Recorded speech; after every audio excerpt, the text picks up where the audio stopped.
Podcast मुझे लग रहा है बहुत मजेदार होने वाला है। कभी कभी जिंदगी में भला करने के लिए कठोर बनना पड़ता है और बनना चाहिए भी। Leadership is not a popularity contest. आपको वही करना है जो सही है। रावण बहुत विद्वान था, बहुत नॉलेजेबल था, क्या मिसिंग था?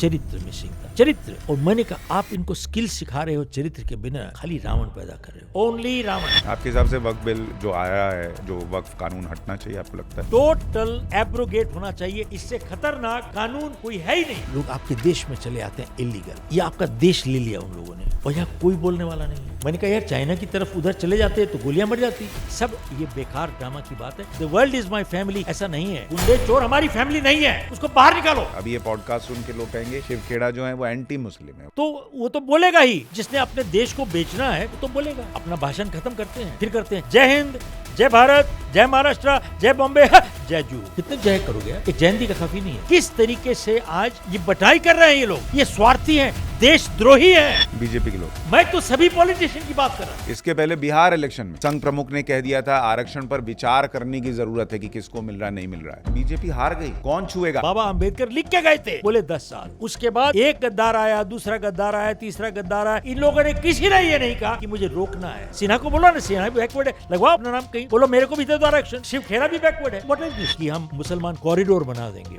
वहाँ पर मुस्लिम हॉस्पिटल होना चाहिए, स्कूल होना चाहिए, खाली उन्हीं मुस्लिम को हो जाएगा। सर ये पाकिस्तान बन गया क्या बना रहे हो? एनआरसी आई नहीं, सीए से किसी की नागरिकता जानी नहीं, सड़क छेक लिए गए। और ममता बनर्जी ने बंगाल में खड़े होकर बोला कि तुमको किसी को छूने नहीं दूंगी मैं। ममता बनर्जी खड़ी है तुम्हारे लिए यहाँ। आप कैसे करेंगे सर? देश के किस किस हिस्से में आग लगेगी, आप क्या करेंगे? भ्रष्ट और कायर कभी देश का निर्माण नहीं कर सकते। इतनी लॉलेसनेस है, प्रेसिडेंट रूल क्यों नहीं लगाया? सिर्फ वहाँ बंगाल बर्बाद नहीं किया, पंजाब बर्बाद कर। इनको इतिहास भूल गया क्या? हस्ती मिटती नहीं हमारी। अरे 70 साल पहले काबुल तक पहुंचते थे, आज अमृतसर के बाहर रुक जाते, हस्ती नहीं मिटती दिख रही है इसको। पहले हम लोग ढाका वगैरह सब कुछ यहीं पे होता था, अब कलकत्ता के बाहर रुक जाते, हस्ती मिटती नहीं दिखा रही। मैं क्या कैसे है ये लोग? क्या आंख अंधे हो, दिखता नहीं है क्या? आंख में सामने दिख रहा है कि जुडिशरी कैसी है। I mean are we stupid? मेरे से कई बार लोग पूछते हैं कि साहब आप प्रधानमंत्री होते तो आप क्या करते? दोबारा से कह रहा हूँ, इंडियन आर्मी मुझे दे दो और 90 डेज दे दो, मैं यहाँ पर every problem will be sorted out right here. अब ये कैसे? इसका जवाब देता हूँ आपको।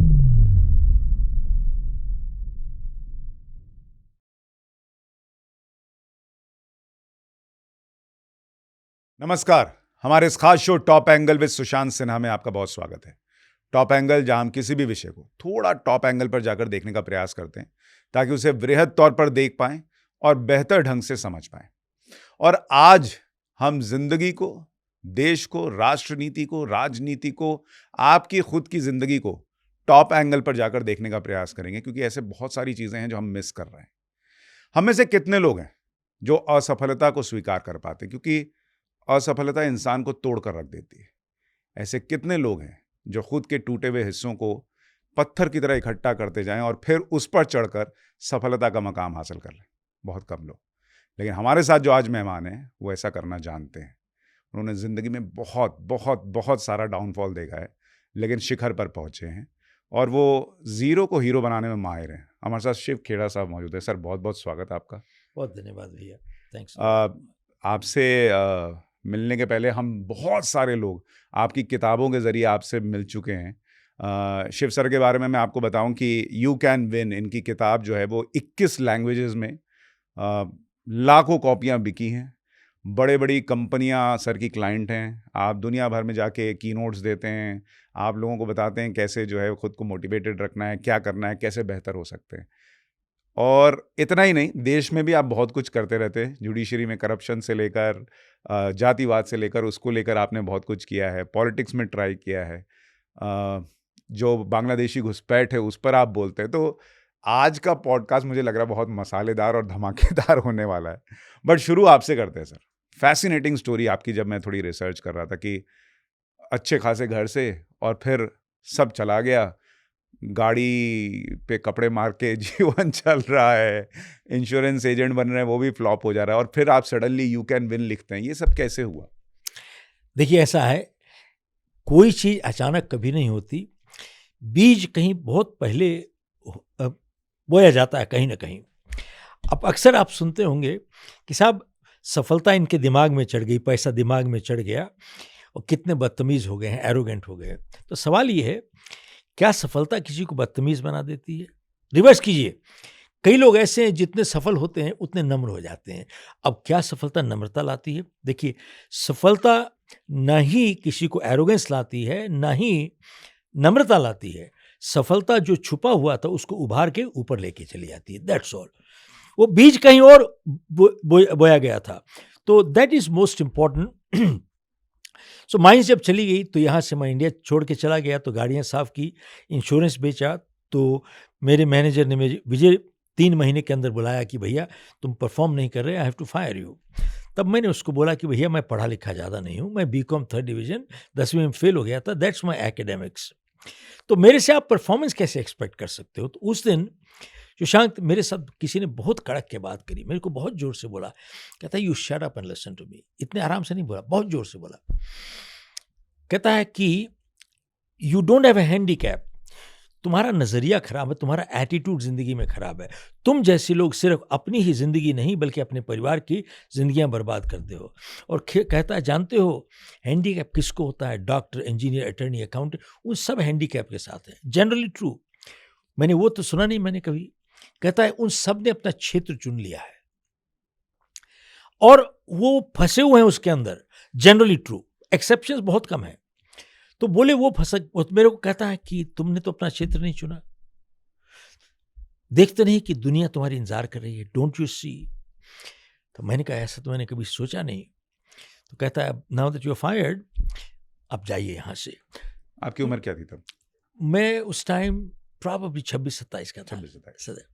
और उस शाम को शायद आपने पढ़ा होगा और जगह पे डॉक्टर नॉर्मन विंसेंटी पील का एक प्रोग्राम हो रहा था, मैं वहाँ चला गया और 1000 लोग बैठे थे, मैं भी बैठा था वहाँ पे। तो डॉक्टर पील आए और बोले कि लगता है आप लोग सब आराम से बैठे हुए, किसी को कोई समस्या नहीं है। पूछते हैं कि कोई समस्या है किसी को? तो किसको नहीं, तो सबने हाथ खड़ा कर दिया। तो डॉक्टर पील बोले कि कितने लोग समस्या से छुटकारा पाना चाहते हैं? तो फिर सबने हाथ खड़ा कर दिया। तो डॉक्टर पील बोले कि जब मैं यहाँ पे आ रहा था मैंने देखा कुछ लोग एकदम आराम से रिलैक्स्ड वहाँ पर पड़े हुए थे, उनको कोई समस्या नहीं थी। कितने लोग जानना चाहते कौन सी जगह है? तो सबने हाथ खड़ा कर दिया। तो डॉक्टर पील बोले यहाँ से 200 गज दूर एक शमशान घाट है, वहाँ पर लोग लेटे पड़े हैं एकदम रिलैक्स कंफर्टेबल, उनको कोई समस्या ही नहीं है। तो कितने लोग समस्या से छुटकारा पाना चाहते हैं? तो किसी ने हाथ नहीं खड़ा किया, सबने हाथ जेब में डाल दिया। तो डॉक्टर पील ने उस दिन बोला कि याद रखिए समस्या एक जीवन का प्रतीक है, जब तक जिंदा रहोगे समस्या रहेगी, जब समस्या ही नहीं रहेगी आप ही नहीं रहोगे, और जब समस्या कम होने लगे ध्यान करना, बुला रहा है फटाफट जल्दी। तो डॉक्टर पील ने उस दिन एक प्रार्थना दी जो पिछले 45 साल से मैं घर से निकलने से पहले ये प्रार्थना करके निकलता हूं, और अक्सर कई बारी बहुत सी दिक्कतें आती हैं तो यही प्रार्थना मेरे को बहुत एक ताकत देती है। तो प्रार्थना ऐसी है, परमात्मा मुझे संतुलन दो, जो बदल नहीं सकता आपकी सौगात समझ के स्वीकार करूं, और अगर बदल सकता हूं तो मुझे इतनी हिम्मत और हौसला दो कि बदल दूं, और इतनी सुबुद्धि दो कि उनमें फर्क बता सकूं क्या बदल सकता हूं और क्या मैं नहीं बदल सकता। अगर इस छोटी सी प्रार्थना को आप एनालाइज कीजिए, परमात्मा मुझे संतुलन दो, जो बदल नहीं सकता आपकी सौगात समझ के स्वीकार करूं। अब सवाल यह है, क्या जिंदगी में हर चीज हम बदल सकते हैं? क्या हर चीज को हम तोड़ मोड़ के घुमा फिरा के अपनी सहूलियत के लिए ला सकते हैं? Answer is no. बहुत सी चीजें हमारे इख्तियार से बाहर हैं। जैसे कि मैंने अपने माँ बाप को नहीं चुना, ना ही आपने चुना। मैं कहाँ पैदा हुआ मेरा फैसला नहीं था। मेरी हाइट क्या है, मेरा रंग क्या है, मेरा फैसला थोड़ी है। और कई बारी लोग अपाहिज पैदा हो जाते हैं, और कई बारी अच्छे लोगों के साथ बुरे हादसे भी हो जाते हैं। क्या गलती की उन्होंने? इसका जवाब हर चीज का है नहीं। तो प्रार्थना ये कहती है कि अगर मैं बदल नहीं सकता, आपकी सौगात समझ के स्वीकार करो, क्योंकि बहुत बारी लोग उन चीजों के साथ लड़ते रहते हैं जो बदल नहीं सकते, और अपनी जिंदगी में तनाव लेके चले आते हैं। दे बिकम पैरालाइज्ड और अनप्रोडक्टिव हो जाते हैं वो। तो अगर बदल नहीं सकता, आपकी सौगात समझ के स्वीकार करूं, और अगर बदल सकता हूं तो मुझे इतनी हिम्मत और हौसला दो कि बदल दो, और इतनी सुबुद्धि दो उनमें फर्क बता सकूं क्या बदल सकता हूं और क्या मैं नहीं बदल सकता। अब देखें आप, इसी सोच को लेके मैंने अपनी किताब जब लिखी नई वाली live while you are alive, 2 कदम आगे बढ़ गया मैं। तो मैंने उस किताब में लिखा है कि जिंदगी एक फैसला भी है और जिंदगी एक समझौता भी है। लगता है बातों में टकराव है, लेकिन है नहीं।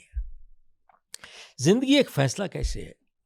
देखिए सुशांत, मैं अगर आपके साथ बदतमीजी के साथ पेश आता हूं, मैंने फैसला किया आप मेरे साथ बदतमीजी के साथ पेश आइए। मैं आपके साथ दुर्व्यवहार करता हूं, तो मैंने फैसला किया आप मेरे साथ दुर्व्यवहार कीजिए। मैं सिगरेट जलाता हूं, तो मैंने फैसला किया कैंसर को बुलाने के लिए। मैं दारू पी के गाड़ी चलाता हूं, तो मैंने फैसला किया एक्सीडेंट को बुलाने के लिए। मैं अगर रेगुलर एक्सरसाइज करता हूं, तो मैंने फैसला किया अच्छी सेहत को बुलाने के लिए। अगर मैं जरूरत से ज़्यादा खाना खाता हूं, तो मैंने फैसला किया मोटापे को बुलाने के लिए। और ध्यान दीजिएगा, मैं अगर झूठ बोलता हूं, तो मैंने फैसला किया अपनी विश्वसनीयता को खोने के लिए। साहब, ये बहुत जरूरी चीज है।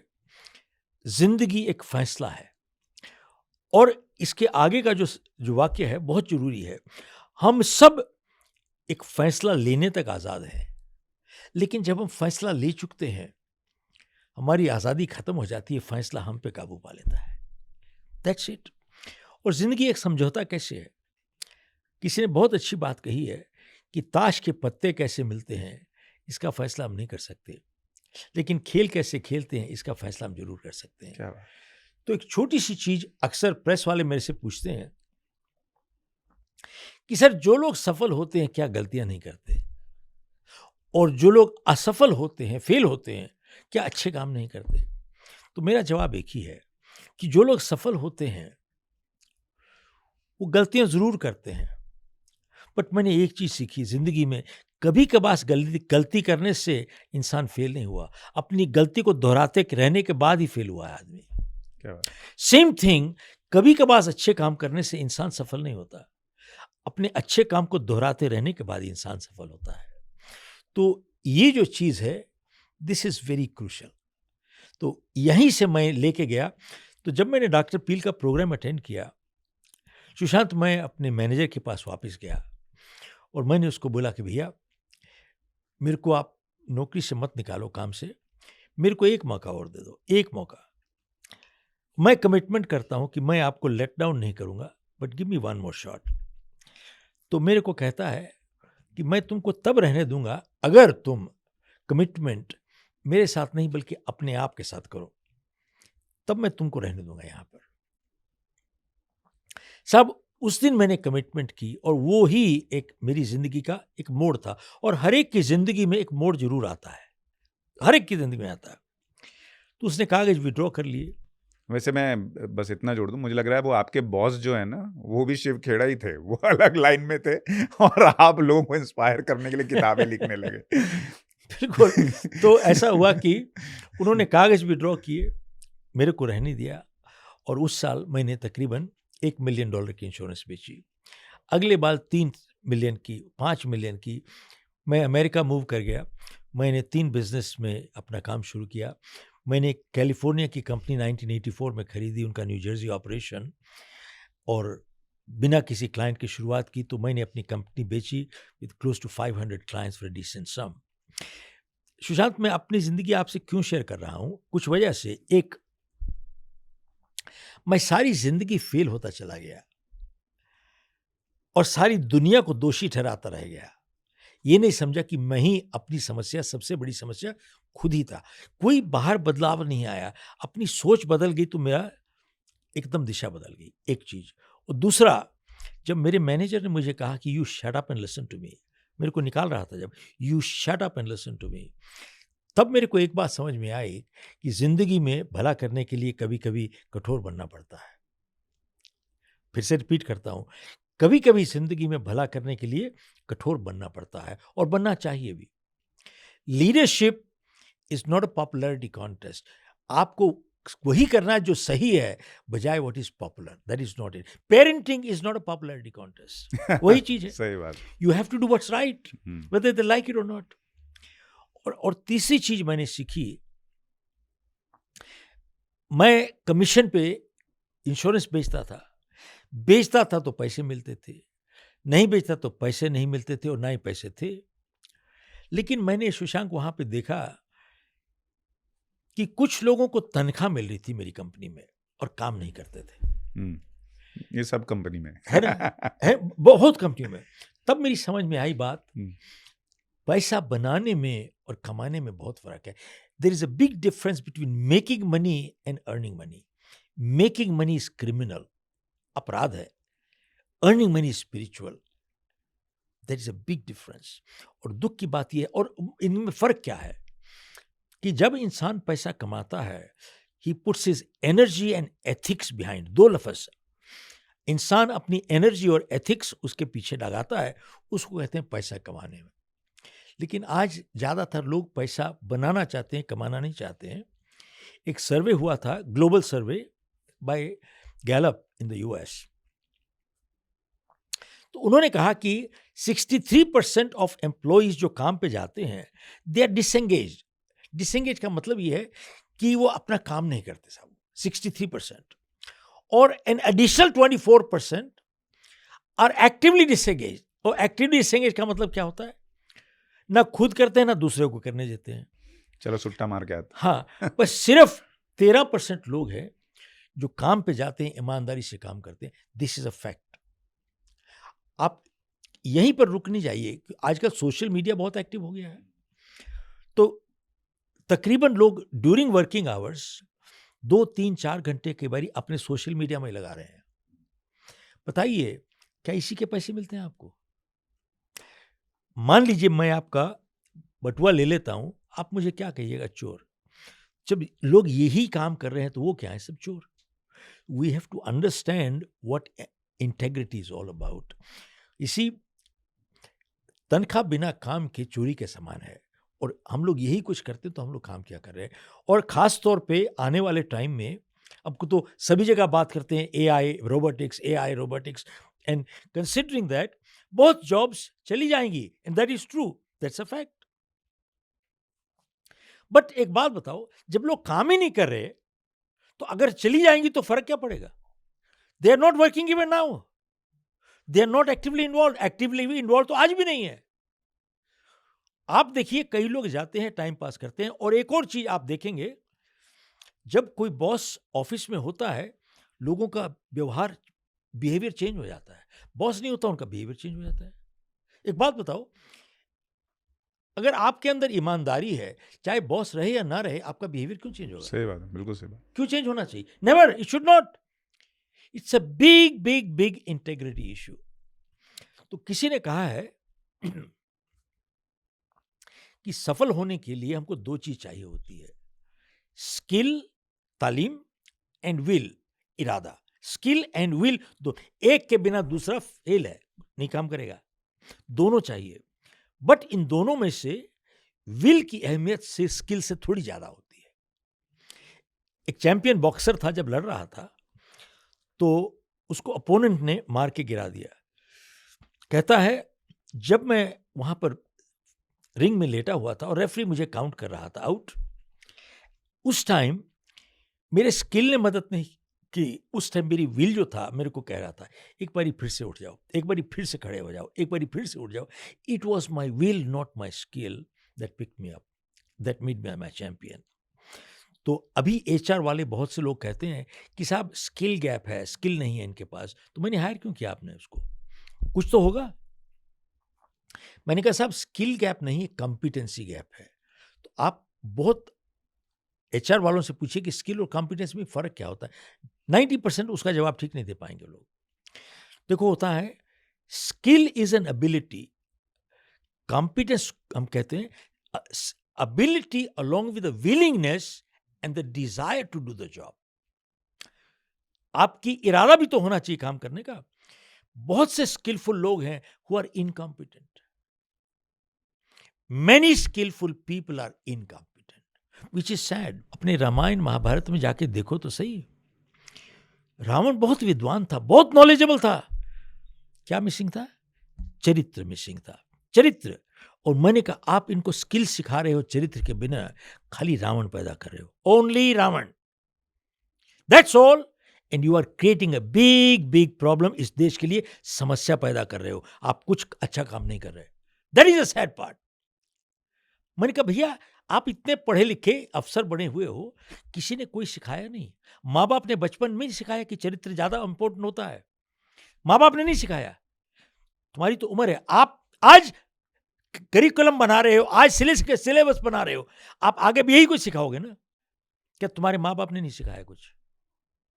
You know something, we have to get to the basics. वो चरित्र कैसे बनेगा सर? स्किल तो चलिए सिखा दी, सबको पता है ये स्किल सेट है, ऐसा ऐसा करो। चरित्र निर्माण कैसे होगा? मैं एक बात बताऊं आपको, भारत पहला देश नहीं है जहां पर समस्या ऐसी है, चरित्र की समस्या। कई देशों में हुआ है ऐसे। सिंगापुर देख लो आप, और इंग्लैंड देख लो, हांगकांग देख लो। करप्शन इतनी थी, सिंगापुर को तो आजादी 1965 में मिली थी। It was the drug capital of Asia, drug capital, और रिश्वत के बिना कोई काम ही नहीं होता था। लेकिन आज सिंगापुर का जाके देख लो, Singapore it is a second most honest country in the world, second most honest country. मैंने जब अपने ऑफिस सेटअप किया सिंगापुर में, मेरे को 21 मिनट लगे थे, ओनली 21 मिनट्स। और 21 मिनट किस बात का लगे? 9 मिनट टेलीफोन हुकअप, 11 मिनट तकरीबन ये बिजली हुकअप, और 90 सेकंड लगे मेरे को ड्राइवर लाइसेंस के लिए। That's all. Show me one country in ये दुनिया में एक देश बता दो जहां पे आप 21 मिनट में काम शुरू कर सकती हो। You cannot. मैं आपको दूर की बात बताता हूं। मैं जापान में गया लास्ट ईयर, अबाउट 6-8 महीने पहले। तो वहां पे हम लोग कोई स्टोर वगैरह में गए, तो वहां पर मर्चेंडाइज वगैरह सारी पड़ी थी वहां पे, और प्राइस टैग लगा हुआ था वहां, और बगल में एक डिब्बा पड़ा था। तो वहां लोग जा रहे थे, अपना मर्चेंडाइज उठाते थे और पैसे अपना डाल देते थे। तो मेरे साथ जो होस्ट थे, जो हमारे को लेके गए थे, तो मैंने कहा भैया एक बात बताओ कि कोई हिसाब किताब में कोई गड़बड़ तो नहीं होती कभी? तो वो समझ गए कि मैं क्या पूछ रहा था, कि कोई लोग पैसे नहीं डालेंगे, निकल गए। मेरे को जानता जवाब कहता है अंकल, यहाँ पे इनके दिमाग में ऐसी बात आती नहीं है। फिर दोबारा से कहता हूँ, कहता है सर इनके दिमाग में ऐसी बात आती नहीं है। मैंने कहा यार देखो कमाल की बात है, ये क्या है? वो पूरे देश का जो कल्चर है ना, सभ्यता, संस्कार बदल दिए उन लोगों ने साहब। और यहाँ पर हम लोग लगे हुए हैं कि हमारे संस्कार 5000 साल पुरानी सभ्यता वगैरह, तो क्या कर दिया हम लोगों ने। आज की तारीख में किसी घर में झगड़ा वगड़ा हो जाता है और कोई पुलिस केस बन जाता है, किसी की डेथ हो जाती है, जब तक पुलिस आपसे पैसे निचोड़ नहीं लेती, डेड बॉडी रिलीज करती है यार, डेड बॉडी रिलीज नहीं करती है वो। ये हाल है। एक बात बताओ कि क्या चरित्र है। और जापान में जो मेरा सुनने आया है, जो मैं समझा, वहां पे तकरीबन 8 या 9 साल तक की उम्र में वो उनको कोई अर्थमेटिक, ज्योमेट्री, अलजेब्रा वगैरह कुछ नहीं पढ़ाते, उनको लाइफ स्किल सिखाते हैं, व्हाट इज कैरेक्टर बिल्डिंग। और जापान के स्कूलों में कोई जेनेटर, जमादार है ही नहीं। हर बच्चा रोज खुद स्कूल को साफ करता है, टीचर साफ करता है। और जो लोग घरों में रहते हैं, वंस अ मंथ सब लोग अपने सड़कें वहां पे खुद साफ करते हैं। Look at the country.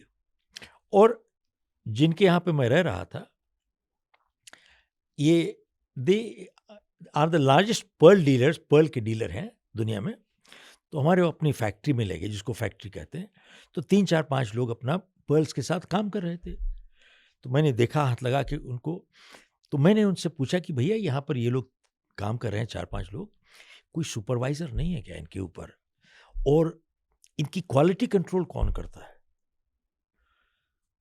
बोले हमारे पास कोई नहीं है, ये अपने आप करते हैं। तो मैंने कहा कोई इनके डिफेक्ट? कहता निकलता ही नहीं है। मैंने कहा अगर इनका कोई डिफेक्ट निकलेगा, कौन कहता निकलता नहीं है। कहता सर आप मेरी बात दोबारा से सुनो। कहता इनका डिफेक्ट नहीं निकलता है। आप गूगल कीजिए, एक देयर इज ए IBM ने जापान में 10,000 कंप्यूटर का ऑर्डर दिया था, और IBM ने कहा था कि we accept 3 errors in 10,000। 10,000 computer में अगर 3 खराब हो जाएंगे, ये एक्सेप्ट करते हैं हम लोग। That is error rate of acceptance.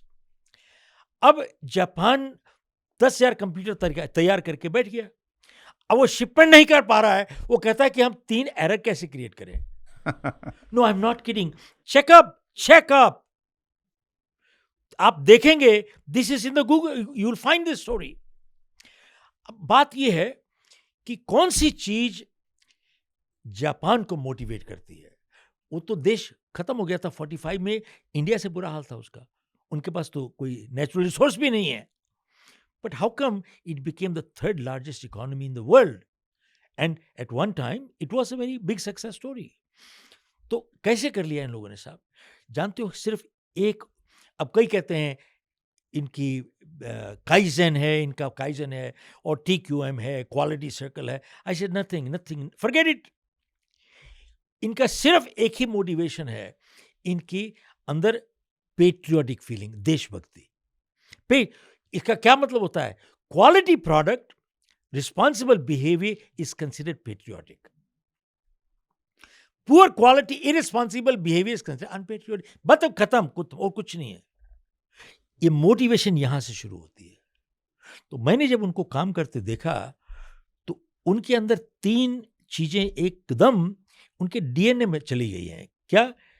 Integrity, loyalty, hard work, integrity, loyalty and hard work.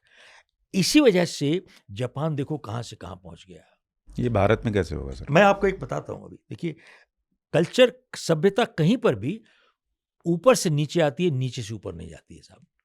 जहां पर बाप चोर होगा, बेईमान होगा, बच्चे भी वही होंगे। जैसा लीडर होता है वैसी जनता हो जाती है।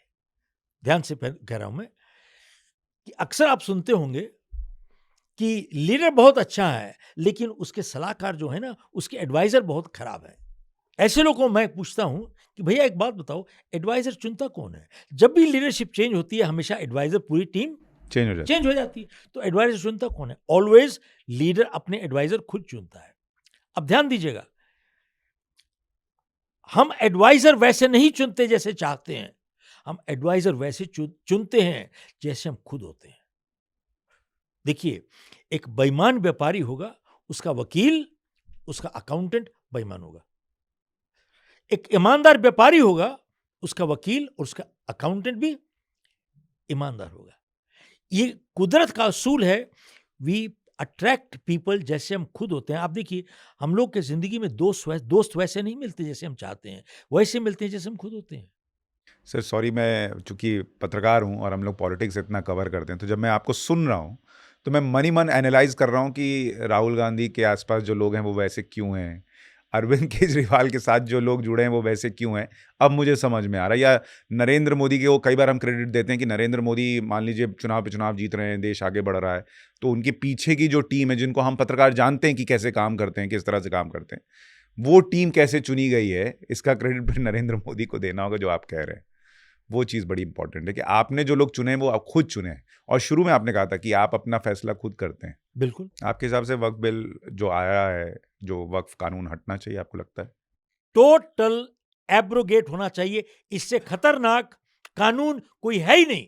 और जिस तरीके से आया था, अब शायद पता नहीं अमेंडमेंट किया है नहीं किया है। अब तो ये लोग कह रहे हैं कि कुछ हिंदुओं को भी बोर्ड में लेना चाहिए। उससे क्या फर्क पड़ता है? मान लीजिए 15 का बोर्ड है और 2 हिंदू ले भी लेते हैं, तो क्या हो गया? उसको डरा देंगे, तेरे को मार देंगे, साइन नहीं करेगा तो कर देंगे, 2 मिनट साइन कर देगा, तो उससे होगा क्या? फर्क नहीं पड़ने वाला। और दूर की बात है, मैं तो 2-3 PIL फाइल किए हैं। नोटा एक मैंने अभी फाइल किया है और एक्सेप्ट हो गया, इलेक्शन कमीशन को चला गया है, नोटिस चला गया है। मैंने 12-15 साल पहले नोटा फाइल किया था, तो मेरी पिटीशन पे ही नोटा बैलेट पेपर पे आया था।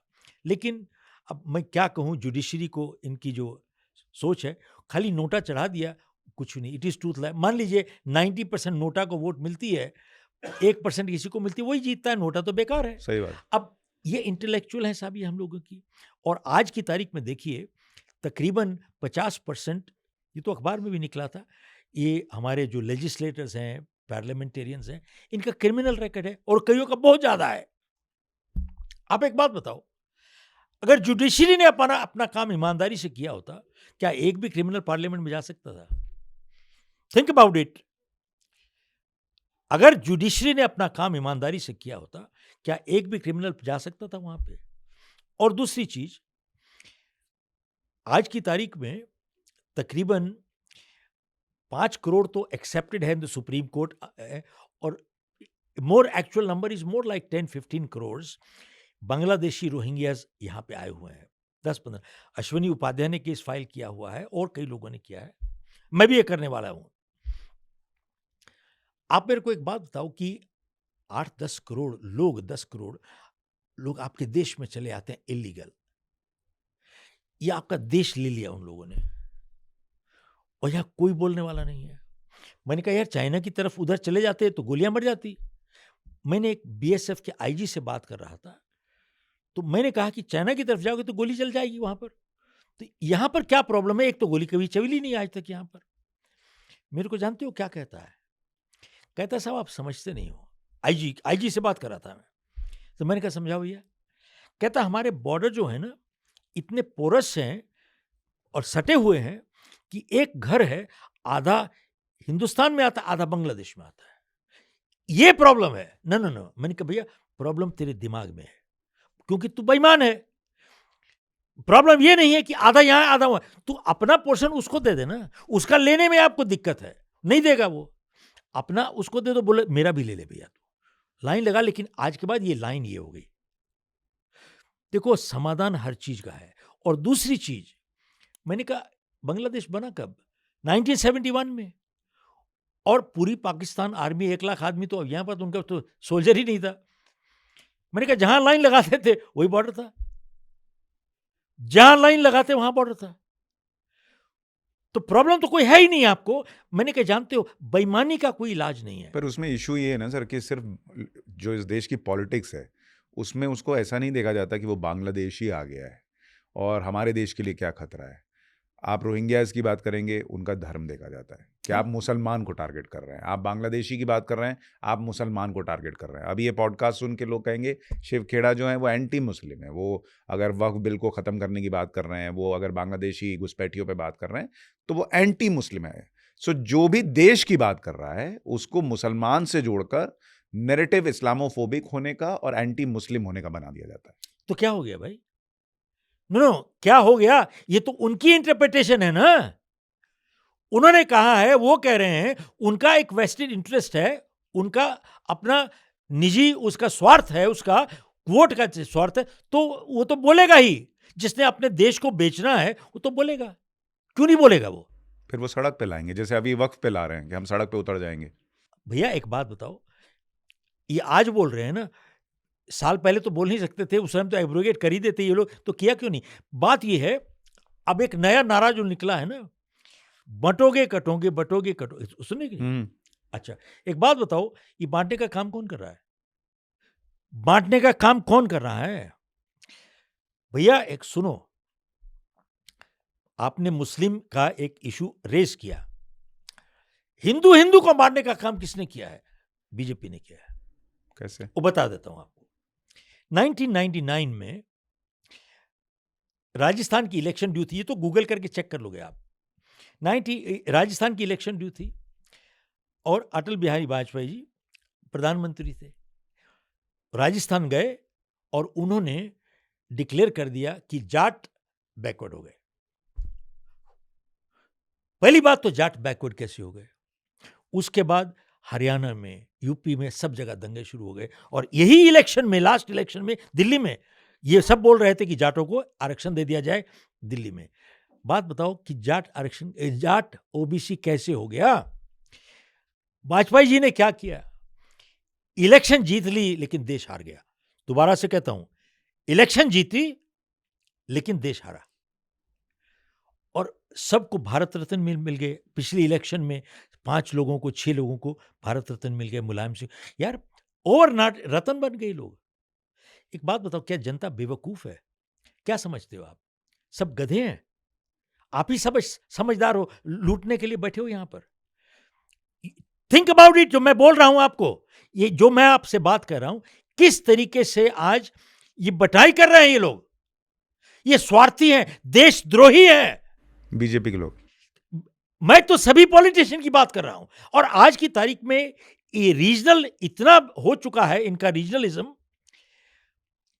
महाराष्ट्र में देखता हूं, बंगाल में देखता हूं, बोलते साहब मैं अपनी लैंग्वेज में भाषण दूंगा, चाहे नेशनल एड्रेस कर रहे हैं लेकिन नेशनल मैं अपनी भाषा में दूंगा।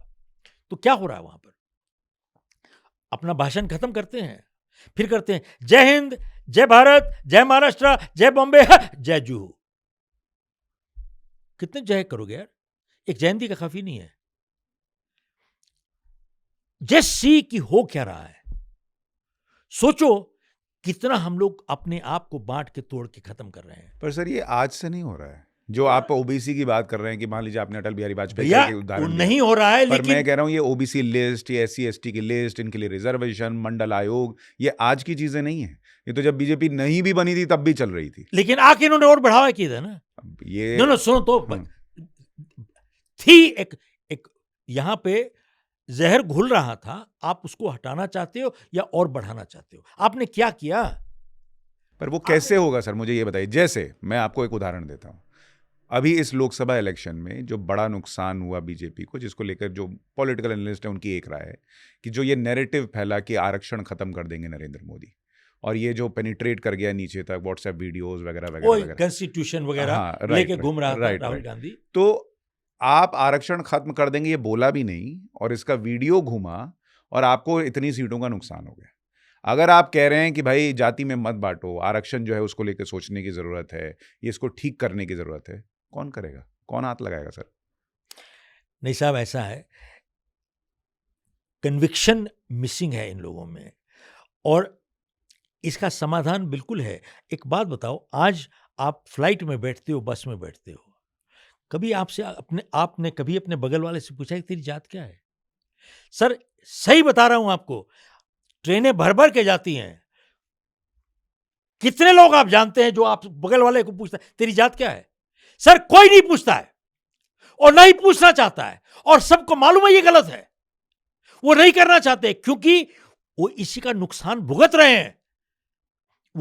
हैं, देश टूट रहा है, वो भी देख रहे हैं। जानते हो, ये सिर्फ पॉलिटिशियन जो अपने आप को पेट्रियोटिज्म कहते हैं, देशभक्ति कहते हैं, वही खुद जहर घोल रहे हैं साहब, यहां पर खुद घोल रहे हैं। मैं आपकी बात से आंशिक रूप से सहमत इसलिए हूं क्योंकि ये जहर आज का नहीं घुला, ये घुला हुआ है, और जो छू रहा है सर, मैं आपको इसलिए दो उदाहरण दे रहा हूं। एक तो इस इलेक्शन में, इसके पहले बिहार इलेक्शन में संघ प्रमुख ने कह दिया था आरक्षण पर विचार करने की जरूरत है कि किसको मिल रहा है, नहीं मिल रहा है। बीजेपी हार गई, कौन छुएगा? आप देखिए 3 कृषि कानून, उसमें किसी किसान की जमीन नहीं जानी थी सर। हम लोग समझाते समझाते थक गए कि भाई इसमें कहीं नहीं लिखा है कि जमीन नहीं जानी सही, लेकिन क्या हुआ सड़क पर? सुशांत, आप अगले 30 साल समझाते रहोगे ना, अगर सही रूप से कुछ नहीं समझाओगे तो आप समझाते ही रहोगे। देखो ऐसा है, इसका समाधान क्या है, वो अंबेडकर जी ने लिखा हुआ था, बाबा अंबेडकर लिख के गए थे, बोले 10 साल। उसके बाद एक गद्दार आया, दूसरा गद्दार आया, तीसरा गद्दार आया, इन लोगों ने किसी ने ये नहीं कहा कि मुझे रोकना है। क्या जरूरत थी यहां पर जाटों को ओबीसी को बनाने की? क्या जरूरत थी यार? कोई जरूरत ही नहीं थी। कुछ क्या उसके बाद दूसरे भी मांग रहे हैं, तीसरे भी मांग रहे हैं। सिन्हा को बोलो ना, सिन्हा भी बैकवर्ड है, लगवाओ अपने कहीं अपना नाम, कहीं बोलो मेरे को भी दे दो आरक्षण। शिव खेरा भी बैकवर्ड है क्या? What are we talking? तो ऐसा है। और दूसरी की बात, अब आरक्षण एक और शुरू हो रहा है कि रीजनल आरक्षण होना चाहिए। आपको कर्नाटका में जो कर्नाटका रेजिडेंट है उनको रिजर्वेशन मिलना चाहिए, मुसलमानों को भी आरक्षण, मुसलमानों का भी शुरू हो रहा है। वो तो बीच में तेलंगाना में या इवन वेस्ट बंगाल में बोला था कि हम मुसलमान कॉरिडोर बना देंगे, वहाँ पर मुस्लिम हॉलीडे हॉस्पिटल होना चाहिए, स्कूल होना चाहिए, खाली उन्हीं मुस्लिम को हो जाएगा। ये क्या है? ये पाकिस्तान है क्या सर? ये पाकिस्तान बन गया क्या? क्या बना रहे हो आप? मैं आपसे छोटी सी और बात करता हूं। आप कह रहे हो ना पहले से चल रहा है, तो इसको और बढ़ावा देते जाओ और आग दो और देश को खत्म कर देना। उसके बाद देश ही नहीं रहेगा। क्या करोगे आप कहां जाओगे? पहले अफगानिस्तान ले लिया, पाकिस्तान ले लिया, बांग्लादेश ले लिया, अब उसके बाद बांग्लादेश के क्रिकेट खेलते हो ना, बांग्लादेश की क्रिकेट टीम के साथ इंडिया खेल रहा है, फिर कहोगे वेस्ट बंगाल के साथ क्रिकेट खेल रहा है, फिर बोलोगे इस केरला के साथ भी खेल रहा है, साउथ इंडिया के साथ। ये क्या तो ड्रामा बनाया हुआ है? यही करना है क्या? This is what you want? मैं आपको छोटी सी और बात बताता हूं। यहां पर ये वसुदेव कुटुंबकम, वो क्या कहते हैं उसको, वसुदेव, सब ये बेकार ड्रामा की बात है। The world is my family, ऐसा नहीं है। गुंडे चोर हमारी फैमिली नहीं है, उसको बाहर निकालो। They are not my family, they are criminals, they are infiltrators, they are losing your country securities at stake. वसुदेव कुटुंबकम नहीं करना है क्या आपको? कैसे करना है? क्यों करना है?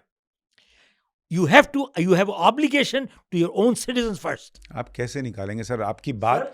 मैं आपके सेंटिमेंट जो है ना वो एक भारतीय के हैं और आप देश सोच रहे हैं, मैं समझ रहा हूँ, मैं भी ऐसा ही सोचूंगा एज अ देशभक्त, ये सब मानते हैं।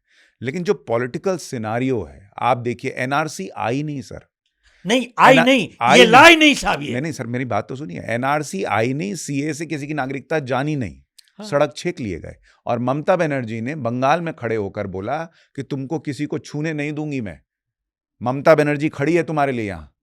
आप कैसे करेंगे सर? देश के किस किस हिस्से में आग लगेगी, आप क्या करेंगे? भ्रष्ट और कायर कभी देश का निर्माण नहीं कर सकते, देश को महान नहीं बनाते। दोबारा से कह रहा हूं हिंदी में, भ्रष्ट और कायर कभी एक महान देश नहीं बना सकते।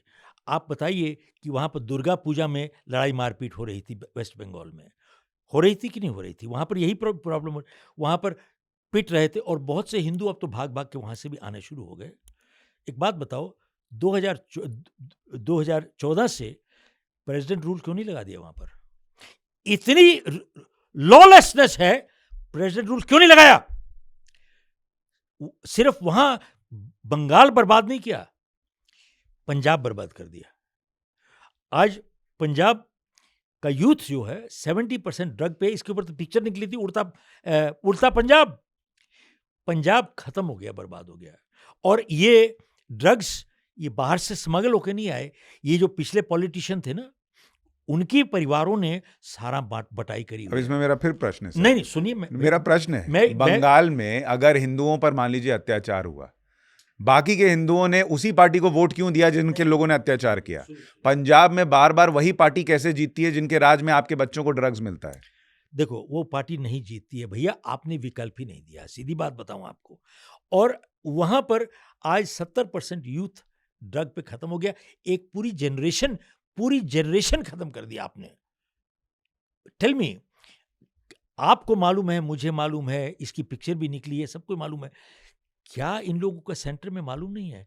और एक बात बताओ, इनकी तो फुल मेजॉरिटी थी, इनकी तो अगर किसी को बाहर निकाल देते तो इनकी तो सरकार गिरने वाली भी नहीं थी। तो क्या किया इन लोगों ने सर? क्या किया इन लोगों ने? तो माय पॉइंट इज, मैं दोबारा से कहता हूं, भ्रष्ट और कायर कभी एक महान देश नहीं बना सकते। देखो, प्रॉब्लम पहले भी थी, आज भी है और कल भी रहेगी। सरदार पटेल 550 स्टेट्स उसने एक करके लिया, और वो नहीं, अपना हैदराबाद नहीं मान रहा था, भोपाल नहीं दूसरे नहीं मान रहे, समझा दिया उसने तरीके से। नहीं समझा तो बोला मैं अंदर घुस के तो वहां पर ले लूंगा, काम खत्म हो गया। That is the only answer, there is no other answer. तो इसलिए रास्ता हर चीज का निकलता है। अगर आप सबकी ईगो मसाज करते रहोगे, चमचागिरी करते रहोगे और ईमानदारी नहीं करोगे, सर आपको रेजिस्टेंस मिलेगी ही मिलेगी, 100% मिलेगी, 100%। दूर क्यों जाते हो? मेरे को एक इंग्लैंड से पाकिस्तानी मिला, तो कहता है कि हम लोग भाई भाई हैं, पॉलिटिशियन लोगों ने हम लोग को बांटा हुआ है। मैं कहा ना ना ना ना ना, हमारे मजहब ने भी तो बांटा हुआ है। आपका मजहब भी तो ये भी कहता है कि जो अल्लाह को नहीं मानता उसको मार दो, काफिर है, बात खत्म होगी। तो आपको तो मजहब, तो हम लोग कैसे रह सकते हैं? नहीं हम रह सकते हैं। मैंने कहा यार, झूठ बोलना बेकार की बात बंद कर दो आप।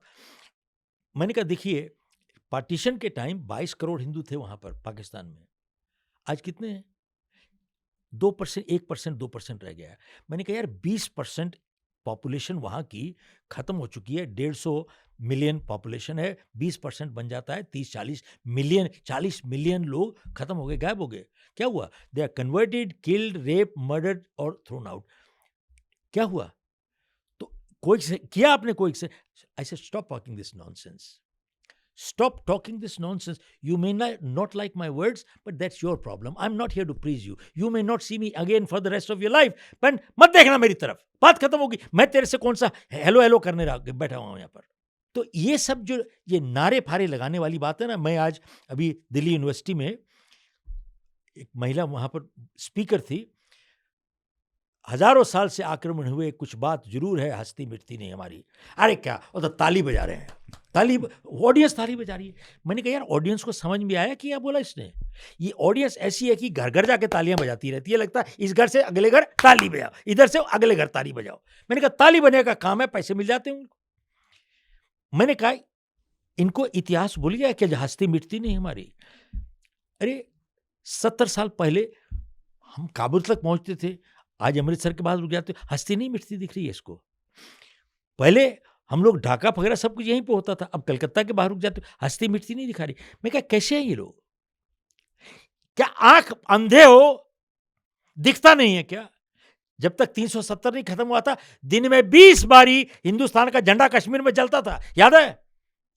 हस्ती मिटती नहीं दिख रही। और उसके बाद हर जगह पर कहीं ना कहीं प्रॉब्लम हो रही है। मणिपुर आग लगी पड़ी है, मणिपुर में आग लगी पड़ी है। साउथ कहता है, स्टालिन कहता है सनातन धर्म को बंद कर दो, यहां से हटा दो, यहां निकालो यहां से। केरला में डेमोग्राफिक चेंज हो गई। यहां पर इंडिया में 550-600 डिस्ट्रिक्ट है, उसमें से 200-250 डिस्ट्रिक्ट पॉपुलेशन की डेमोग्राफिक चेंज हो गई, they have become Muslim majority now. हर जगह पर समस्या खड़ी हो रही है दोबारा से। क्या दोबारा से एक और पार्टीशन चाहिए क्या आपको? क्या करोगे? और फिर सब यही जवाब देते हैं, अब क्या करें क्या करें क्या करें, हमको वोट तो लेना है। अच्छा एक काम करो, अपनी माँ को खड़े होकर बेच दो, वोट ले लो, बात खत्म हो गई। नहीं, मैं आपकी बात से इसलिए मैं ये देखिए, ये चर्चा बड़ी इंपॉर्टेंट चल रही है, इसको समझना बड़ा ज़रूरी है कि केरला में किसी ने डेमोग्राफी बदल दी। पब्लिक ने ऐसे लोगों को वोट क्यों किया? पब्लिक ने ऐसे लोगों को बार बार क्यों चुना जिन्होंने डेमोग्राफी बदली? बंगाल में हिंदुओं पर अत्याचार करने वाली सरकार क्यों बार बार चुनकर आ रही है? हिंदू ही वोट कर रहा है ना सर। पंजाब में आपके बच्चों को ड्रग्स थमाने वाले कैसे जीत जाते हैं? आप क्यों नहीं बोलते कि मेरा बच्चा ड्रग्स ले, तेरी वजह से तू बाहर बैठेगा? 3 कृषि कानून हटाने के लिए जब बातें हुई, सड़क पर तमाशा हुआ, सब कुछ हुआ, आपने कहा कुछ नहीं हुआ। केंद्र से अकाली दल जो है वो एनडीए छोड़ के चला गया अपने वोट बैंक पॉलिटिक्स के चक्कर में। लेकिन वो 3 कृषि कानून नहीं आ सके सर। सीए आया, एनआरसी अभी तक नहीं आई है सर, और उसको लेके तमाशा हो रहा है। मैं ये कह रहा हूं, मैं नेताओं को, सरकारों को, हमको बोलना चाहिए, उनको करना चाहिए, बहुत सही बात। कभी हमको भी तो देखना होगा सर। हिंदू हिंदू के लिए खड़ा हो रहा है क्या सर? आप मुझे बताइए। सर हो नहीं पा रहा है। क्यों नहीं हो पा रहा है? बताऊं आपको। देखो, हमारा जो कहते हैं ना, हम दुनिया की सबसे बड़ी डेमोक्रेसी हैं, हम सबसे घटिया डेमोक्रेसी हैं, बड़ी नहीं है। मैं ये कह रहा हूं कि बहुत सी चीजें ऐसी हैं where the government of India has to take initiative suo motu, उनको इनिशिएटिव लेना पड़ेगा। जैसे क्या क्या सुनिए करना चाहिए? अभी बताता हूं आपको। पहले तो आप ये बताइए कि जो कहते हो कि उनको आप गलत आदमी को जिता के आ गए, आज इनके पास विकल्प क्या है? मैंने सुप्रीम कोर्ट में फाइल किया हुआ है नोटा के ऊपर केस। नोटा का मतलब क्या होता है? आज की तारीख में जो क्रिमिनल एलिमेंट है खड़े होते हैं, लोगों को मालूम है क्रिमिनल है, लेकिन टिकट फिर भी मिलती है। आपने अभी भी बोला था उनको टिकट मिल गई, टिकट उनको फिर भी मिलती है क्योंकि जीतने का इसका चांस है, इसलिए जिता देते हैं। लेकिन सारी पब्लिक जानती है ये क्रिमिनल है, पब्लिक जानती है, बट उनके पास विकल्प नहीं है। किसको? या तो एब्सटेन करें कि मैं वोट नहीं करने जाऊंगा, और बहुत से 50% लोग नहीं जाते वोट करने। इसको कहते हैं passive protest, passive way of protesting करते हैं, लेकिन मैं नहीं जाऊंगा। अच्छा, अब नहीं वोट देते, आप अच्छे नागरिक नहीं हो। देते हो किसको दें? कोई क्वालिफाइड है नहीं आपका, तो क्या करते हो आप उनमें से या तो जाति को वोट दे देते हो, या उनमें से सबसे कमजोर क्रिमिनल है उसको जिता देते हो। अब देखो, जो सबसे कमजोर क्रिमिनल है जीत गया, उसको पावर मिल गई, वो सबसे बड़ा क्रिमिनल बन गया। This is democracy. Is this democracy? क्या आप चाहते थे उसको जिताना? Does he represent you? What a joke of democracy. Sir यही सत्यानाश किया हुआ है। तो मैंने जो पिटीशन फाइल किया है कि नोटा को एक कैंडिडेट के समान ट्रीट करना चाहिए। अगर नोटा जीतता है तो इन दैट केस जितने कैंडिडेट हैं सारे disqualified from that one constituency for that one election. इसमें मैं 100% आपके साथ हूं। अच्छा, अब और सुशांत, इसके आगे इसका फायदा क्या होगा? ये एकदम अच्छे आदमी के आने का रास्ता खोल देगा साहब, एक चीज। और दूसरा, जो पॉलिटिकल पार्टीज जो हैं, इनको मजबूर करेगा साहब आपको अच्छे कैंडिडेट डालने, नहीं तो बाहर निकल जाएगा ये। आज तो निकल नहीं सकता वो। सही बात। सर ये रास्ता है। अब एक जज के यहाँ से निकला पैसा, अब वो पैसा किसका है नहीं है उसको लेकर हंगामा मचा हुआ है। कई लोग अब आके कह रहे हैं कि भाई ये तो हो सकता है जज साहब के यहाँ किसी ने रखवा दिया हो। आपके घर में कोई 5 बोरी पैसा रख सकता है, मेरे घर में रख सकता है। नहीं पता, लेकिन लोग आ गए डिफेंड करने के लिए, चल रहा है मामला। आपने हालांकि जुडिशरी को लेके भी कई बार प्रश्न उठाया है। आप बोलना चाह रहे हैं, बोलिए। मैं इसके ऊपर, if I have your permission, हाँ। तो मैं थोड़ा सा हम्म। कहना चाहूंगा। जस्टिस बरोचा ने काफी सारे, this you can Google it, इसे 20% judiciary at the higher level is corrupt. उनको 20% कहाँ मिला? कोई सर्वे मिला था क्या? सड़क से पूछो, वो कहेगा 80% करप्ट है। दूर क्यों जाते हो? शशि भूषण जो सीनियर एडवोकेट था, प्रशांत भूषण का पिताजी, इन्होंने एफिडेविट फाइल किया है कोर्ट के अंदर, सुप्रीम कोर्ट के अंदर, affidavit with names that 8 out of 16 chief justice are corrupt. उसकी फाइल खोली नहीं, किसी ने बात ही नहीं करी। देंगे, एक बात बताओ, ये ईमानदारी सच्चाई है? एंड ना ही उसको कंटेम्प्ट ऑफ कोर्ट में जेल में डाला, ना ही काम किया। यू टेल मी, ये क्या आपको दिखता नहीं है? आंख में सामने दिख रहा है कि जुडिशरी कैसी है। I mean, are we stupid? सामने दिख रहा है। तो बात ये, lawyer is filing a case like this, what is this? देखो, ऐसा है, जब भ्रष्ट समाज होती है ना, सच्चे लोगों पे झूठे केस हो जाते हैं, लेकिन झूठे लोगों पे सच्चे केस नहीं फाइल करते। समझ रहे हो? सच्चे लोगों पे झूठे केस लगा देते हैं, लेकिन झूठे लोगों पे सच्चे केस नहीं फाइल करते। क्यों नहीं करते? कहीं ना कहीं तो हेरा फेरी है ना भैया। मैं दोबारा से कहता हूं, मैं जो नई किताब लिख रहा हूं उसके अंदर यही लिख रहा हूं कि भ्रष्ट और कायर कभी एक महान देश बना ही नहीं सकते। सो हमारा देश पहला देश नहीं है जहां समस्या है। Singapore has gone through, at one time even UK has gone through corruption, but they cleaned their system. उन्होंने साफ किया अपना। बट और हमेशा अब सभ्यता जो है, संस्कार ऊपर से नीचे आते हैं, नीचे से ऊपर नहीं जाते हैं। तो we have to start that. मैं आपको एक बात बताऊं, एक जब केजरीवाल 13 या 15 दिन के लिए चीफ मिनिस्टर बना था, याद है आपको? और उसने टेलीविजन पे एड्स निकलवा दी थी कि हम भ्रष्टाचार को दूर कर देंगे, और आपसे अगर कोई रिश्वत मांगे ना मत करना, दे देना, लेकिन उसको वीडियो बना लेना। याद है आपको? तो वो 17 दिन का सिर्फ टाइम था, और कई लोग आरटीओ जाते थे, दूसरा सरकारी दफ्तर जाते थे, तो मालूम था कि भाई ये पैसे लेगा, तो पैसे ऑफर करते थे, तो उसको ये इश्तिहार निकल रहा था, उसको मालूम है कि वीडियो बना लेगा। तो जानते हो, जो अंदर अफसर वगैरह बैठे चिल्ला के बोलता, तुम क्या सोचते हो, मैं भ्रष्ट हूं, तुम चोर हो, तुम चोर हो, मैं भ्रष्ट हूं, तुम्हारे कर्जा को खराब करते हो, क्योंकि वीडियो बन रही है, उसको मालूम है। वो 17 दिन सब ठीक हो गए। यू नो समथिंग, आज की तारीख में अगर ईमानदारी से कई लोगों को, भ्रष्ट लोगों को अगर पकड़ लें, तो उसके बाद चाहे आईएएस है, पॉलिटिशियंस है, सब है, 5 मिनट में सारे सीधे हो जाएंगे यार, कुछ प्रॉब्लम नहीं है, कुछ प्रॉब्लम नहीं है। मेरे से कई बार ये लोग पूछते हैं कि साहब आप प्रधानमंत्री होते तो आप क्या करते? मैंने कहा मेरे को सिर्फ 3 महीने का टाइम चाहिए, 90 डेज। दोबारा से कह रहा हूं, आप पूछते हो ना समाधान, 90 डेज, और इंडियन आर्मी मुझे दे दो। दोबारा से कह रहा हूं, इंडियन आर्मी मुझे दे दो और 90 डेज दे दो। मैं यहां पर every problem will be sorted out right here. अब ये कैसे? इसका जवाब देता हूं आपको। पंजाब, अनडिवाइडेड पंजाब था, तो उसका चीफ मिनिस्टर प्रताप सिंह कैरो था वहां पर। और जैसे पॉलिटिशियन के बच्चे गुंडे होते हैं, लड़की उठा लिया, जो मर्जी किया इन्होंने, तो कैरो साहब के भी बेटे वही गुंडे वगैरह की करते रहते थे। तो वहां पर I think it was Chandigarh और अमृतसर, प्रॉब्ली चंडीगढ़, पर इसके लड़के आए अपना प्रताप सिंह कैरो के, तो वहां पर 2-3 लेडीज थी, they started troubling them, molested them, or whatever it is. तो these ladies were married to the soldiers, अपना फौजी लोगों के साथ। तो लड़की ने फ़ोन किया अपना हस्बैंड को कि इस तरीके से हम लोग को तंग कर रहे हैं ये लोग। तो उसने कहा आप रुको वहीं पर, एंड आपको नाम भी देता हूँ, colonel Sen was the commandant, colonel Sen, Jyoti Sen. तो उन्होंने कहा कि आप रुको, मैं हम आते हैं। तो इन्होंने अपना ट्रक भरी, सारे अपना सिपाही पाई इकट्ठे करके लेके चले गए। तो वहाँ पर इनको मालूम हो गया कि सारे तो ये आ गए, फौजी आ गए। वो सब सिनेमा हॉल में अंदर घुस गए और छुप गए वहाँ पर। तो इसने सारा सिनेमा हॉल घेर दिया, घेर के बोला कि यार एक एक सीट उठा के इनको निकालो, चूहर से पिटो के, पकड़ के निकाला। घसीट के कपड़े उतार के मार मार के घसीट करके ले गए साहब कंटोनमेंट।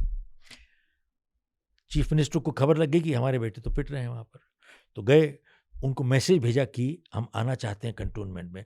अब कंटोनमेंट में कमांडेंट तो राजा ऐसा, उसके तो कोई गुरसी नहीं गाड़ी, उसको बोला कैरो की गाड़ी बाहर रहेगी। कंटोनमेंट की प्रेमिसेस के बाहर गाड़ी खड़ी कर दी उसकी, अंदर नहीं घुस सकता वो। पैदल आया कैरो अंदर, देखा उसके बेटे पिट रहे हैं सब। उसने नेहरू को फ़ोन किया, he was the prime minister, कि सर कुछ कीजिए, ये तो बचाइए हमारे को।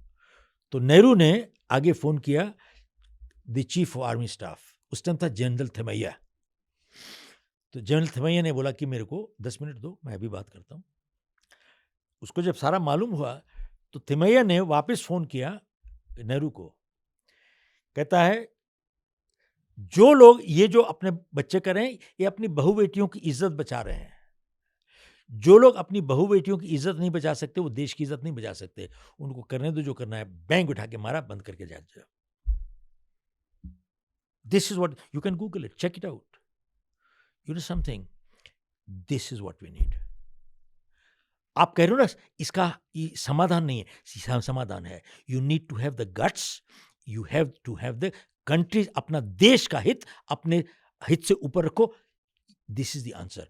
आप आज की तारीख में आप प्रधानमंत्री बन जाओ सुशांत, सिर्फ देश का हित अपने हित से ऊपर रखो and have the courage to do it, you will be a better prime minister. I am not kidding, I am not kidding, this is the answer. आपकी बात जो है वो थ्योरेटिकली अच्छी है, नहीं साहब, प्रैक्टिकली प्रैक्टिकली यही अच्छी है, practically- यही होती है। किया हुआ लोगों ने, दुनिया ने किया हुआ है, पटेल ने किया है, तिमैया ने किया है, सबने किया है। जिन्होंने करना था उन्होंने किया है, जिन्होंने नहीं करना वो आप देखो, नहीं करने के 100 बहाने चाहिए, करने के लिए एक रीजन चाहिए। दोबारा से कहता हूं, नहीं करना हो you have 100 reason not to do, करना हो only 1 reason is good enough to do, that's all. मतलब मैं ये कह रहा हूँ, आप जो कह रहे हैं उसको लोग कहेंगे ये डिक्टेटरशिप लाने वाली बात है, डेमोक्रेसी में ये पॉसिबल नहीं है। अच्छा, एक छोटी सी मेरे को एक बात बता दो आप, दुनिया में कहीं पर भी आप देखेंगे एक होती है decision of consensus. Democracy is based on consensus कि यार जो जनता चाहती है वही होना चाहिए, इसको कहते हैं डेमोक्रेसी। मेजॉरिटी वोट जीतेगी, मेजॉरिटी वोट जीत गई, that is democracy. Principal of democracy तो ग्रीस से शुरू हुई थी। मान लीजिए ज्यादा जनता चाहती है वही प्रिवेल करना चाहिए, इसको डेमोक्रेटिक प्रिंसिपल कहते हैं। मान लीजिए 5 लड़के एक लड़की को घेर लेते हैं, 4 रेप करना चाहते हैं, एक नहीं करना चाहता। अगर बेस्ड ऑन, अगर प्रिंसिपल ऑफ डेमोक्रेसी देखें, majority vote wins, that means raping becomes the right decision. Question is does it make the right decision? Answer is no, it does not. आप देखें अच्छे लीडर आज तक दुनिया में, इनके पास कभी जनमत नहीं हुआ, इन्होंने जनमत बनाया है। लिंकन एक ही आदमी पार्लियामेंट था जो स्लेवरी के खिलाफ था, पार्लियामेंट लिंकन के खिलाफ थी। अकेला आदमी खड़ा हो गया and he turned the public opinion, इसने पब्लिक ओपिनियन चेंज की। अच्छा लीडर वो होता है जो पब्लिक ओपिनियन बनाता है, चेंज करता है, बजाय उनके साथ घूम के खुद मुड़ जाता है और देश को बेचने लगता है। That is not the answer, that is not the answer. नहीं, लीडर किसने बनाया इसको?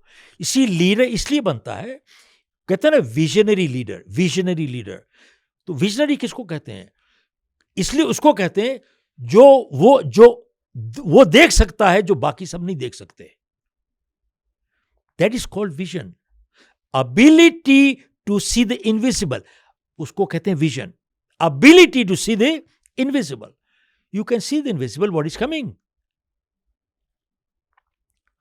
तो बात यह है भैया, रास्ते हैं, ऐसी बात नहीं है। जैसे अभी ये वक्फ संशोधन बिल है, आप कह रहे हैं वक्फ एक्ट खत्म करो, एक तो इसकी वजह क्या है, क्यों आपको लगता है खत्म होना चाहिए, और इसको कैसे खत्म करना चाहिए? मतलब खत्म जैसे तो किया 370 निकला, हाँ। वैसे निकाल देना चाहिए। अब तो मुश्किल है, वैसे तो वो पहले तो कर ही सकते थे वो लोग। नहीं, जैसे पर इसको क्यों हटाना चाहिए, उसका लॉजिक भी बताइए। नहीं, आपको लॉजिक बता देता हूं, आपको ऐसे तो मालूम है, लेकिन मुझे फिर भी मालूम है, सुनिए, लेकिन मैं मेरे से सुनिए तो आप। इसी वक्फ बोर्ड जो एक्ट निकला था इस तरीके से, वो था कि कोई भी प्रॉपर्टी अगर वक्फ बोर्ड कह देती है हमारी है तो उनकी हो जाती है, और आपके पास रिकोर्स नहीं है. You can't go to the judiciary locally also, at least it was till it is amended, unless it is amended now. तो जुडिशरी में भी नहीं जा सकते थे आप रिकोर्स आपके पास है. अगर आप ऑब्जेक्ट करते हो तो you can only go to the tribunal of Waqf board, और ट्रिब्यूनल भरा हुआ है उन्हीं के साथ, वक्फ बोर्ड के लोगों के साथ. तो आपको इंसाफ मिलेगा क्या? इसी कभी भेड़िया भेड़ की रक्षा करेगा क्या? भैया क्या का बात कर रहे हो? तो ऐसा कानून दुनिया में आज तक कहीं नहीं हुआ, किसी मुस्लिम देश में नहीं हुआ, कहीं पर भी नहीं है. तो कोई भी प्रॉपर्टी एनीबडी, कौन सेफ है? कोई भी नहीं है.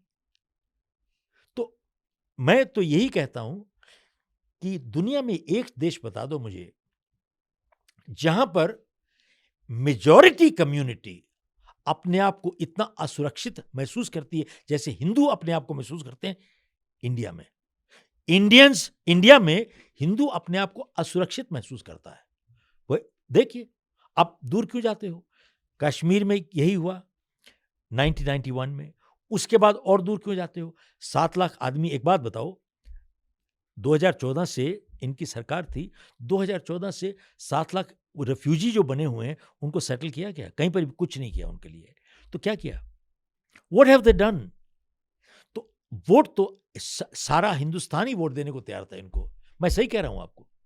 इन्होंने अपना गला खुद काटा है सर, अपना गला खुद काटा है. Now you tell me one thing, क्या हम अपने जो जनता है, बच्चे पढ़ रहे हैं और पास हो रहे हैं, उनको रोजगार देने की आपकी जिम्मेदारी नहीं है क्या? और पिछले 7 साल से देख लो, नेशनल जो पेपर होते हैं, नीट का एग्जाम है, वो लीक कर जाता है, पेपर लीक कर जाता है. अब 25-50 लाख लोग, बच्चे सारे तैयार करके बैठे हुए हैं. यार, इज दिस फेयर? क्या हम सही कर रहे हैं? यू नो समथिंग, ये हम आतंकवाद कर रहे हैं अपने सिटीजन्स के साथ. दोबारा से मैं लफ्ज ठीक कह रहा हूं. This is terrorizing our own citizen. Is this right? And रास्ता है. अब आपको जुडिशरी का भी एक और रास्ता बताता हूं मैं, बल्कि मैं लिख रहा हूं एक किताब में जो अपने, कि एक बात बताओ, 25-25 साल लग जाते हैं. Right now in the judiciary 30 to 35% of the seats are lying vacant. पिछले 10 साल से इनको कोई जज फज नहीं मिलता है, कोई आदमी मिलता नहीं सीट पर नहीं करने के लिए 150 करोड़ में. पहली एक चीज. दूसरा, हॉस्पिटल, होटल, एयरपोर्ट, सब कुछ 3 शिफ्ट चलती है. यार, कोर्ट कचहरी 2 शिफ्ट तो कर दो आप. 8 बजे से लेके 4 बजे, 4 बजे से लेके 12 बजे तक. कम से कम अपनी जनता को एक राहत तो दे दो आप. आपको इसके लिए पैसे चाहिए? जीरो. कोर्ट तो बना पड़ा है, एक कोई बिल्डिंग नहीं बनानी है, रास्ता है. अब ये कहेंगे कि सिस्टम खराब है. अब सिस्टम बनाने वाला कौन है? ऊपर बैठे हुए. सिस्टम ठीक भी तू करो भाई. तो वोट तो लिया था तुमने, तेरा काम क्या है? वोट लिया ना तूने, तो या तो उधर, मेरे को जाने दे. You understand what I am saying? This is, इसमें 2 बातें हैं सर. आप कह रहे मेरे को जाने दे, आपको पब्लिक ने मौका नहीं दिया, आप चुनाव हारे. इसका मतलब लोगों ने आपको नहीं चुना. जो आपका विजन, जो सोच है, वो नहीं स्वीकार किया. साहब, मेरी सबसे बड़ी गलती that I regret is I pulled out of politics. This was my mistake. मेरे को बहुत लोगों ने सहयोग दिया था. The country supported me fully at that time, every way. बहुत मेरे को सपोर्ट मिली. लेकिन मैं वही कह रहा हूं, आप जो कह रहे हैं सर, अगर आप कह रहे हैं कि देश की जनता यही चाहती है, तो भाई शिवखेड़ा चुनाव जीत के बैठे होते. नहीं, लेट मी फिनिश. पूरी बात सुनो आप. देखो, ऐसा है कि मेरी गलती थी कि आई क्विट. मैं क्विट नहीं करना चाहिए था, गलती ये हो गई.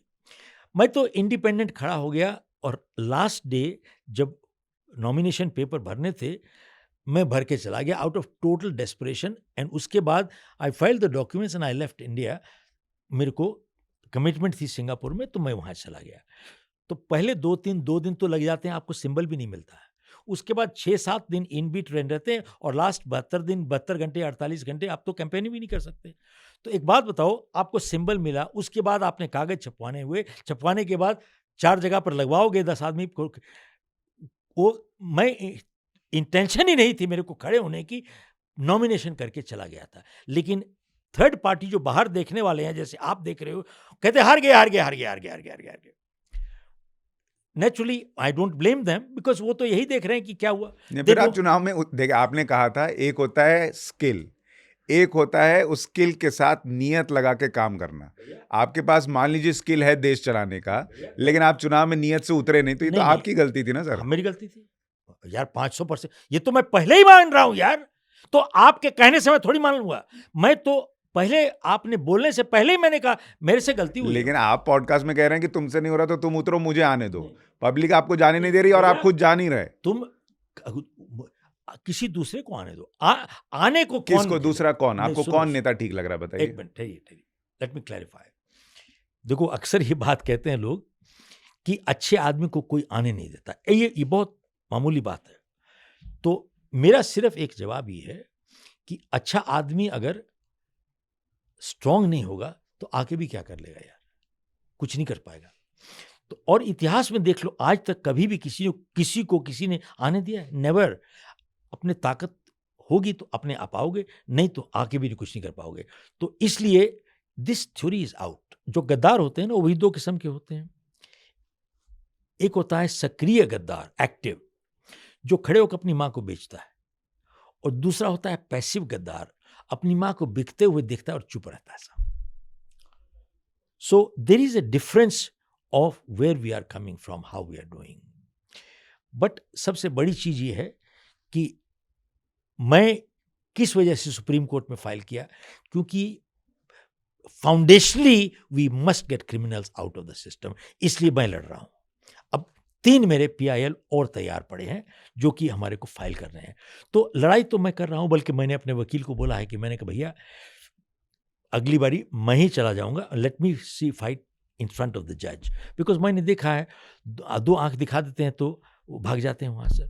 तो मैंने कहा यार मेरे को क्या कर लेंगे, let me fight my case, let me stand up, if they have to throw me out let them. Judiciary की हम बात करें सर, एक NJAC आया था, सरकार बिल लेकर आई कि भाई जजेस का अपॉइंटमेंट कैसे होना चाहिए, उनकी अकाउंटेबिलिटी फिक्स होनी चाहिए, सिविल सोसाइटी के भी लोग होने चाहिए, वगैरह वगैरह 10 चीज़ें। संसद से पास भी हो गया बिल, सुप्रीम कोर्ट ने खारिज कर दिया। 4-1 से वो जजमेंट आया, वो खत्म हो गया NJAC। इसलिए मैं कह रहा हूँ कि आपकी जो भावनाएं हैं वो एक देशभक्त की भावना है, लेकिन जो रियलिस्टिक पिक्चर है उसमें थोड़ी कुछ समस्याएं हैं, जिसपे मुझे लगता है लोग अपने हिसाब से पॉडकास्ट सुन के फैसला करेंगे। मुझे ये बताइए, आपको कोई नेता आज की डेट में पसंद आ रहा है?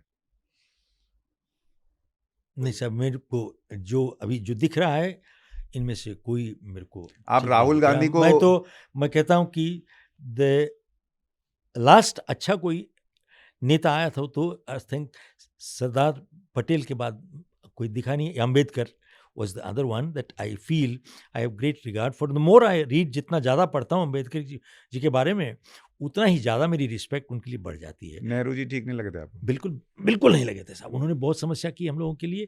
एंड ऑल दीज, ये देखो ऐसा है, ये प्रोग्रेसिव प्रॉब्लम्स है। ये आज की जो समस्या है ओवरनाइट नहीं आई है, यही मैं कह रहा था सर। ये प्रोग्रेसिव है भैया। लेकिन बात ये है ना कि हम उसमें और आग तो नहीं लगाए, आग तो नहीं जोड़े। सर इतना रायता फैला हुआ है, समेटने में थोड़ा टाइम तो लग रहा है सर। नहीं साहब, राहुल गांधी को आप यू कैन विन कह सकते हैं? कैसे कह सकते हैं साहब उनको? हाउ कैन आई से, why should I say? I don't think so. And besides, वो जिस तरीके से कह रहा है कि कास्ट सेंसस कराना चाहिए, फलाना कराना चाहिए, ये तो वही आग को बढ़ावा देने वाली बात है। हम लोगों को कास्ट और बढ़ावा देने वाली बात है। उनके जो सिस्टम है, अभी कर्नाटका में 4% मुस्लिम्स को वोट दे दिया जाए, फलाना दे दिया जाए, रिजर्व, ये समस्या क्रिएट करने वाली बात है सर। एंड ऐसे लोगों को आना नहीं चाहिए, they should be out of the system. ये खराब कर रहे हैं हमारा। सो इसलिए there is no way that आप कहें कि ऐसे लोगों को वोट देनी चाहिए। केजरीवाल? नहीं साहब, नॉट ऑल। सी, दो जब अन्ना हजारे के साथ शुरुआत की थी इसने, I also went there and I think he started well too, कि करप्शन को हटाना है। लेकिन उसके बाद साहब, उसके बाद ये भी वही अपना कास्ट और कम्युनल और हिंदू मुस्लिम, इसने भी यही किया है। सारी दिल्ली में जितने मौलवी थे उनको महीना तनख्वाह देनी शुरू कर दी। क्यों देनी शुरू कर दी भाई? अब इनके पास जमीन थी वहां पर द्वारका में, बोले हज सेंटर बना दो, किसी बना दो। तो ये भी वही, तो सारा कम्युनल प्रॉब्लम हिंदू मुस्लिम का करने वाला केजरीवाल तो है ही है, तो इसने भी तो गलत काम किया है सारा। हिंदू मुस्लिम भाई भाई हैं? हाँ जी, हिंदू मुस्लिम भाई भाई हैं? है क्या? मैं आपसे पूछ नहीं है क्या? तो पाकिस्तान में देख लो क्या हो रहा है, बांग्लादेश में क्या भाई भाई हैं क्या? जुनते हो जब 1971 में जब एग्रीमेंट साइन हुआ था इंडिया बांग्लादेश पाकिस्तान का, उसमें लिखा है, I heard one of the podcast, उसमें लिखा है कि अगर हिंदू कम्युनिटी के ऊपर अत्याचार होगा बांग्लादेश में तो Indian army can walk in without permission. क्यों नहीं भेजा आर्मी को यहाँ पे? क्योंकि सड़क पे खड़े होके मार रहे हैं। इस्कॉन का जो वहाँ पर हेड थे इस्कॉन में, वो शाम को इन्होंने ईद की, इन्होंने पार्टी वार्टी की, सबने खाना खाया, शाम को उसको गला काट के मार दिया उसको। एक बात बताओ, यहाँ पर जुडिशरी का हिसाब क्या था? कसब जो पकड़ा गया था 10 साल तो उसको मुर्गे खिलाए, खाना खिलाया और तंदूरी चिकन खिलाते रहे, 10 साल के बाद लिया। और ये अभी नूपुर शर्मा का हुआ 3 साल से, तो अभी उसका भी केस चल रहा है ना। क्यों नहीं खत्म हो रहा है यार? आपको दिखता नहीं है क्या? क्यों नहीं खत्म कर रहे हो आप? टेल मी, ये सामने दिख नहीं रहा कि प्रॉब्लम है? अब इसको कहते कि प्रॉब्लम नहीं है, काम चल रहा है। कहीं काम, किसको काम चल रहा है? क्या काम चल रहा है? This is nonsense. ये पूरे देश पे आतंकवाद फैलाने वाली बात है। This is the right word. They are terrorizing the nation. Totally incorrect. जाते जाते नरेंद्र मोदी को कुछ बोल के जाइए। जाते जाते नरेंद्र मोदी को कुछ बोल के जाइए, क्या 2-4 काम करें वो। साहब, मैं तो यही कहूंगा कि अपनी एडवाइजरी टीम अच्छी चुने, और दूसरी चीज, हम लोग अपनी सर्विसेज रेंडर करने को तैयार हैं। We do consulting for so many people. हम, मेरे को सौदा नहीं चाहिए, व्यापार नहीं चाहिए, ना कुर्सी चाहिए। We are here. मैं पिछले 45 साल से बाहर हूँ, यहाँ पे आता जाता हूँ। Why? Because just like you feel for the country, I feel for the country. See, हमारी जो लॉयल्टी है जन्मभूमि के साथ है यहाँ पर। और एक और चीज़ मैं आपको शेयर करूँगा कि मेरे को रांची में बुलाया गया, वहाँ पर 30-40 हज़ार लोग सुनने आए थे मुझे। तो वहाँ पर बहुत बड़ा इनका जो चीज़ था, झारखंड का बेटा आ गया, झारखंड का बेटा आ गया, झारखंड का बेटा आ गया। तो उनकी भावना बहुत अच्छी थी to welcome me. But anyway, जब मैंने माइक लिया तो मैंने कहा, भैया एक बात बताओ, आई एम ग्रेटफुल जिस भाव से आप बोल रहे हो, बट एक बात बताइए कि झारखंड जब नहीं बना था तो मैं क्या था? धनबाद बिहार में था ना, तो उस टाइम मैं बिहारी था। ठीक, तो मान लीजिए झारखंड के 2 टुकड़े फिर हो जाएंगे तो फिर मैं क्या बन जाऊंगा? तो मैंने कहा, भैया पहले सोचो, मेरे लिए मातृभूमि की अहमियत जन्मभूमि से ज्यादा है। तो फर्स्ट ऑफ ऑल ये छोटी सोच जो है इसको हटा दो पहले। दूसरा, मैंने कहा, गुरु गोविंद सिंह साहब पटना में पैदा हुए थे, बिहारी थे। उनसे बड़ा देशभक्त हिंदुस्तानी नहीं मिला।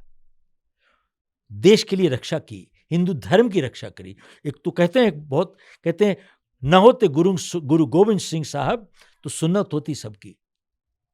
This is a saying. वो भी लड़े थे।